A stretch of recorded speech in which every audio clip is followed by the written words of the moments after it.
오늘 저희들에게 주신 하나님의 말씀은 요한복음 12장 1절에서 8절입니다. 요한복음 12장 1절에서 8절 말씀.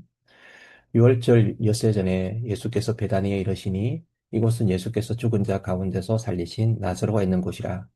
거기서 예수를 위하여 잔치할 새에 마르다는 일을 하고 나사로는 예수와 함께 앉은 자 중에 있더라. 마리아는 지극히 비싼 향유 곧 순전한 나드 한 근을 가져다가 예수의 발에 붓고 자기 머리털로 그의 발을 닦으니 향유 냄새가 집에 가득하더라. 제자 중 하나로서 예수를 잡아줄 가룟 유다가 말하되 이 향유를 어찌하여 300데나리온에 팔아 가난한 자들에게 주지 아니하였느냐 하니 이렇게 말하면 가난한 자들을 생각함이 아니요 그는 도둑이라 돈괴를 막고 거기 넣는 것을 훔쳐가매르라. 예수께서 이르시되 그를 가만두어 나의 장래할 날을 위하여 그것을 간직하게 하라. 가난한 자들은 항상 너희와 함께 있거니와 나는 항상 있지 아니하리라 하시니라. 아멘. 봉독해드린 말씀으로 가장 존귀한 예배라는 제목으로 말씀 전하겠습니다. 우리의 삶은 매 순간이 소중하지만 하나님께 드리는 예배의 시간은 가장 소중한 시간입니다. 저는 새벽 시간마다 예배의 은혜를 위해서 기도합니다. 예배 시간 가운데 성령의 기름 부으심이 임하도록 그리고 모든 성도님이 성령님의 음성에 민감하게 반응해서 성령님 역사하실 때 나를 던져 변화의 놀라운 축복을 맛보도록 새벽마다 기도합니다. 비록 적은 인원이지만 예배에 최선을 드림으로 하나님이 주시는 기쁨을 맛보도록 기도합니다. 성경에서 믿음의 자녀의 삶은 곧 예배의 삶이었고 예배의 역사였습니다. 그래서 예배를 잘 드릴 때에 그 인생은 성공한 인생이 되었지만 예배가 무너지면 결국 어렵고 힘든 그 문제가 생기는 삶을 살 수밖에 없었습니다. 오늘 본문에 예루살렘 인근 베단이라는 마을에 잔치가 벌어졌습니다. 장소는 나사로가 있는 그런 집이었습니다. 예수님 얼마 전에 이곳에서 죽은 나사로를 살리셨습니다. 그리고 마지막 예루살렘으로 올라가기 전에 다시 이곳을 찾은 것입니다. 그러자 나사로 집안이 온 동네 사람들을 모아서 잔치를 벌였습니다. 예수님을 위한 잔치였습니다. 이것을 넓게 생각해 보면 예수님을 위한 예배의 자리라고 볼 수가 있죠. 오늘 이 잔치에 네 사람이 등장을 하는데요. 마르다, 나사로, 마리아, 그리고 예수님의 제자 가룟 유다. 이 네 사람을 보면 예배의 자세를 볼 수가 있습니다. 먼저 마리아를 한번 보시면 3절에 보니까 마르다는 일을 하고 우리는 일을 하며 하나님을 예배할 수 있습니다. 잔치를 벌였으니까 인부들을 데리고 일을 합니다. 잔치에 음식을 준비하고 상도 차리고 음식을 나르고 정신이 없습니다. 교회도 이런 일하는 사람들이 필요합니다.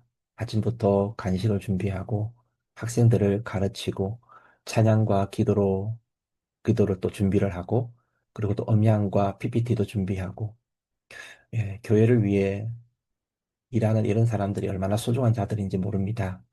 잔치집에 일하는 사람이 있어야 잔치가 제대로 진행이 되겠죠. 교회도 마찬가지예요. 일하는 사람이 있어야지 교회도 유지가 되고 교회도 돌아가는 것입니다.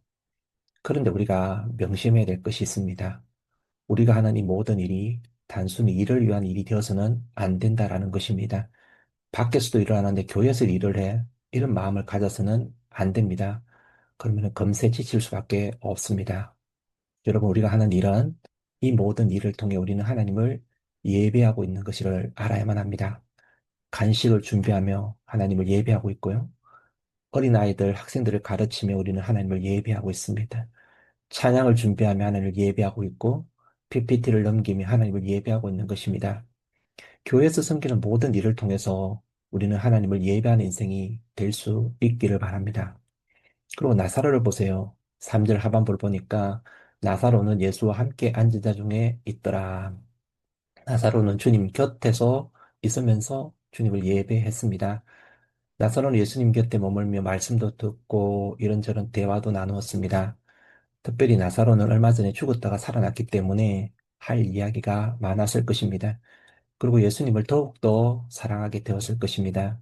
그는 예수님의 말씀을 토시 하나 안 놓치고 들으려고 귀를 쫑긋 세우고 있었을 것입니다. 오늘 우리들도 이런 사모함이 있기를 바랍니다. 교회에 와서 나에게 주시는 말씀이 무엇일까 기대하면서 은혜 받기 좋은 자리에 앉아서 말씀을 사모하며 들으시기 바랍니다.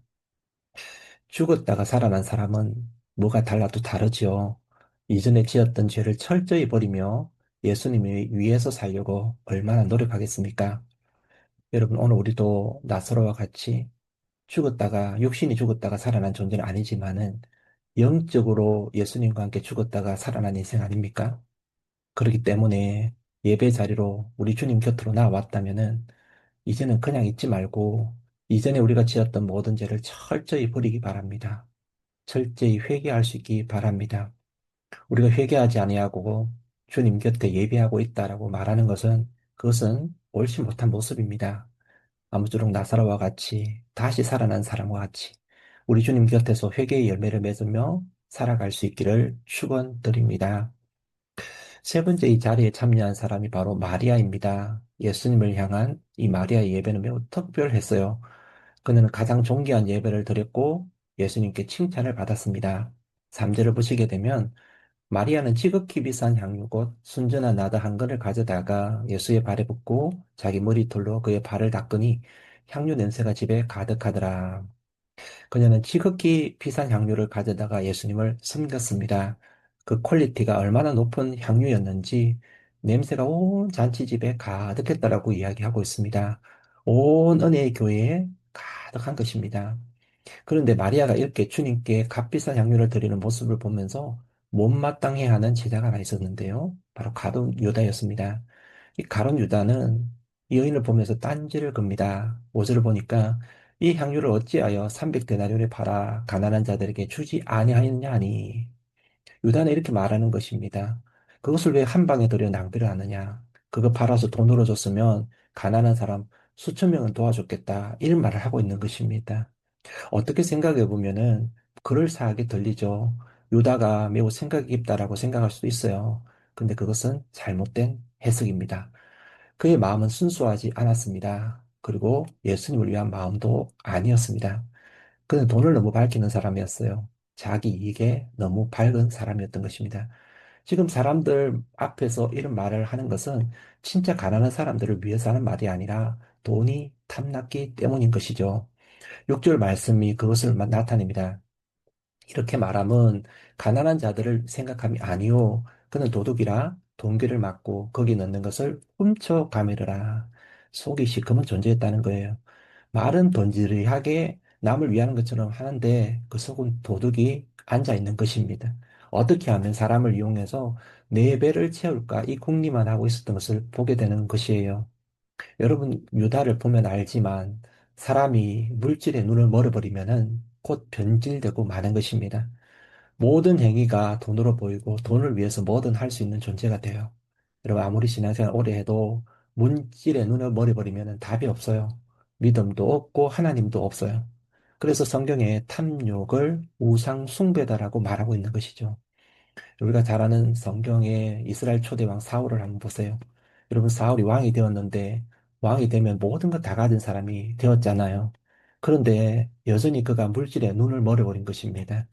그래서 아말렉과의 전쟁에서 하나님께서 분명히 사무엘 선지자를 통해서 탈취물을 남겨두지 말고 다 침멸하라고 했음에도 불구하고 욕심이 발동을 하니까 양과 소와 보기 좋은 것들 몰래 가지고 온 것입니다.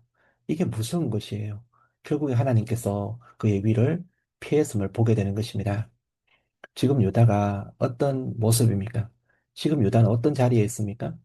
예수님 예배하는 자리잖아요. 예수님을 위한 잔치의 자리. 얼마나 소중한 자리입니까?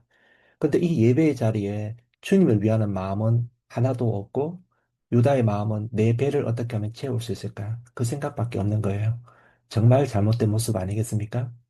여러분, 예배는요, 주님만이 높임을 받는 자리인 것입니다. 나의 욕심과 나의 야망과 나의 성공, 이런 것들이 만약에 조금이라도 개입되면 예배는 변질되고 마는 것입니다. 어떤 분은 예배 은혜 받기 위해서, 어떤 분은 예배 응답 받기 위해서 예배 드린다라고 이야기하는데, 그것은 접근부터가 잘못된 것입니다. 예배는 은혜 받기 위해 드리는 게 아니에요. 예배는, 이 은혜라는 것은요, 내가 전심으로 하나님께 예배 드릴 때에 하나님께서 내려주시는 것입니다. 전심으로 하나님께 예배드릴 자세가 되어 있지 않고 그 속에 탐욕과 이기심과 제약으로 가득 차 있는데 은혜 받기만을 바란다면 그것은 잘못된 모습 아니겠습니까? 그런 자에게 어떻게 은혜가 찾아오겠습니까? 오늘 여러분 우리는 이 자리에서 우리의 모든 욕심과 탐욕과 이기심, 모든 것을 다 내려놓기를 주님의 이름으로 축원드립니다. 세상의 요구사항 이런 것들 다 내려놓기 바랍니다. 이 시간은 내가 주님을 위해서 어떻게 하면 내가 뭘 할 수 있을까? 최상의 예배 드리기 위해서 내가 할 수 있는 일이 무엇일까? 이 생각만 할 수 있는 시간 되기를 바랍니다. 주님의 몸된 교회 예배자로 나왔다면 여러분 이 예배의 자리는 우리 주님 한 분만이 높임을 받으셔야 되는 거예요. 우리 주님 한 분만이 영광을 받으셔야 되는 거예요. 지금 가룟 유다가 가난한 자들에게 나눠 주겠다. 지금 가난한 자를 위해 생각하는 이것은 여기서 하는 생각이 아니에요. 지금 이 자리는 예수님을 위한 잔치의 자리, 예수님이 높임을 받은 자리인 것입니다. 가장 존귀한 분 앞에서 이런 일을 하는 것은 그것은 예의가 아니라고 볼 수가 있는 것이죠. 오늘 주님을 향해 최상의 예배를 드리는 한 사람이 있습니다. 바로 그 사람이 바로 주님께 극찬을 받은 마리아였습니다. 마리아는 얼마나 그 행동이 귀했는지, 귀한 행동의 모습이었는지, 오늘 보면 7절을 보니까 예수께서 이르시되 그를 가만두어 나의 장례할 날을 위해 그것을 간직하게 하라. 그녀의 행위를 기억하라는 거예요. 그냥 끝이 아니라 그걸 간직해 두라고 말하고 있어요. 우리 주님의 장례 때까지. 마가복음을 보면 더 놀라운 약속을 하고 있는데요. 14장 9절에 보니까 내가 진실로 너에게 이르노니 온 천하에 어디서든지 복음이 전파되는 곳에는 이 여자, 여기 마리아를 나타내거든요. 이 여자가 행한 일도 말하여 그를 기억하리라 하시니라. 복음이 전파되는 곳에 이 마리아의 행위를 말하며 함께 기억하라라고 극찬을 하고 계신 보게 됩니다. 자, 그렇다면 오늘 우리 주님께 극찬을 받은 이 마리아의 예배의 자세, 우리가 좀 본받아야 되지 않을까요? 이 여인을 통해 우리가 배울 수 있는 예배의 모습은 어떤 것이 있을까요? 먼저 우리는 예배를 위해 준비해야 되는 것입니다. 마리아는 예수님을 예배하기 위해서 준비했습니다. 비싼 향유를 미리 준비했다가 그것을 주님께 내어 드렸습니다. 여러분, 나드 향유라고 하는데 이 나드 향유는 구하기 쉬운 물건이 아니에요. 히말라야 고산지대에 자라는 감송향이라는 식물에서 추출한 것입니다. 뿌리와 줄기에서. 근데 돈이 있다고 해서 구할 수 있는 게 아니라 미리 판매자와 연락을 해서 그걸 구해야 되는 것입니다. 마리아는 예수님을 만나면 이 향유를 부어드리려고 그것을 미리 준비했던 것을 보게 돼요. 여러분, 우리가 이럴 때가 있잖아요. 아이가 부모가 생신이 되었는데 정성스럽게 준비한 선물을 내어놓아요. 근데 선물을 주면서 부모님께 주면서 아빠, 엄마 이거 1년 동안 용돈을 모아서 준비한 거예요. 그러면은 부모가 감동하잖아요.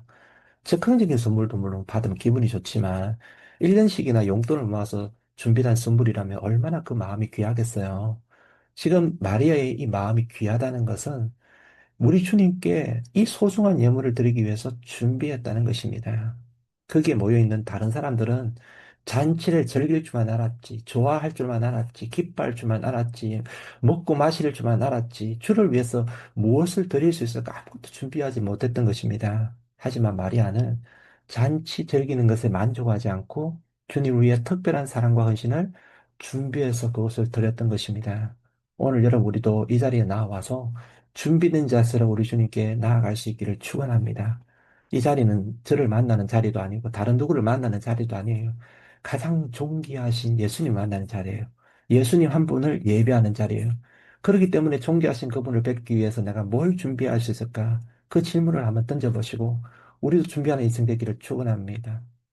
그리고 두 번째, 여러분, 마리아는 우리 주님께 예배할 때 최선을 드렸다는 거예요.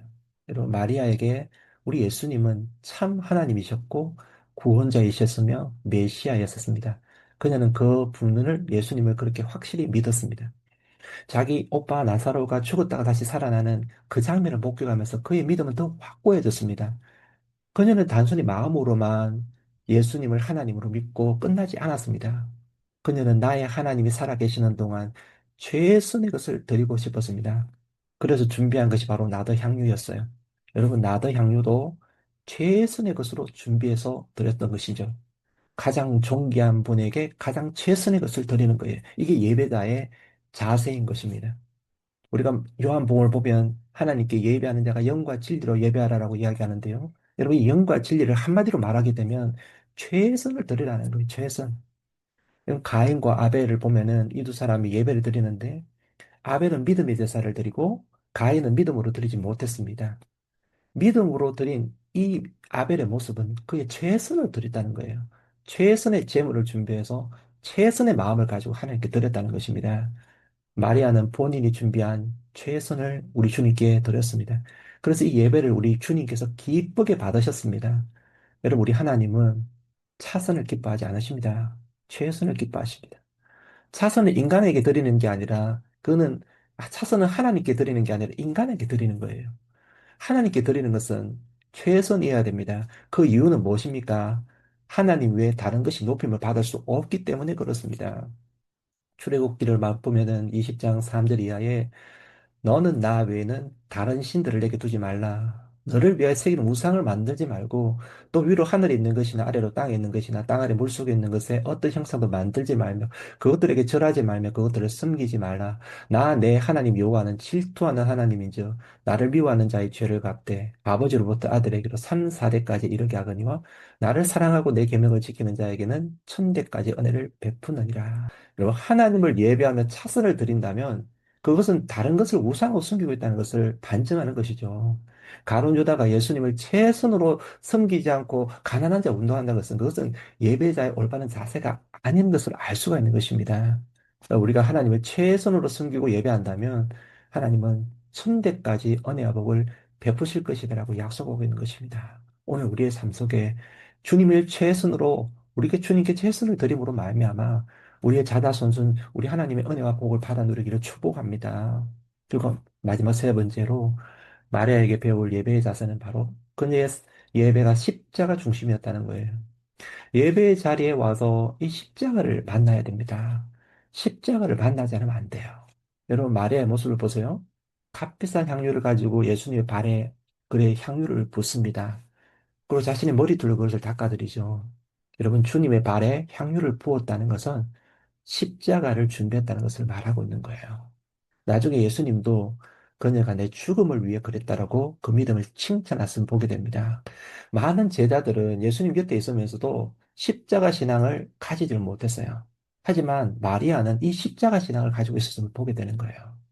우리 주님은 최소 세 차례 이상 인자가 죄인의 손에 넘겨서 고난을 받고 십자가에 못 박혀 죽고 3일 만에 다시 살아날 것이라고 말씀하셨는데요. 제자들은 아무도 우리 주님의 그 십자가를 믿지를 않았어요. 믿지 않으니까 준비할 수가 없습니다. 그러다 보니 은혜도 받지 못하는 것입니다. 십자가가 닥쳐왔을 때 다 도망가 버리고 말았습니다. 하지만 마리아는 예수님의 말씀을 믿었기 때문에 준비할 수 있었어요. 그리고 준비할 수 있었기 때문에 우리 주님을 최선을 가지고 섬길 수가 있었습니다. 끝까지 주님을 따라갈 수 있었음을 보게 됩니다.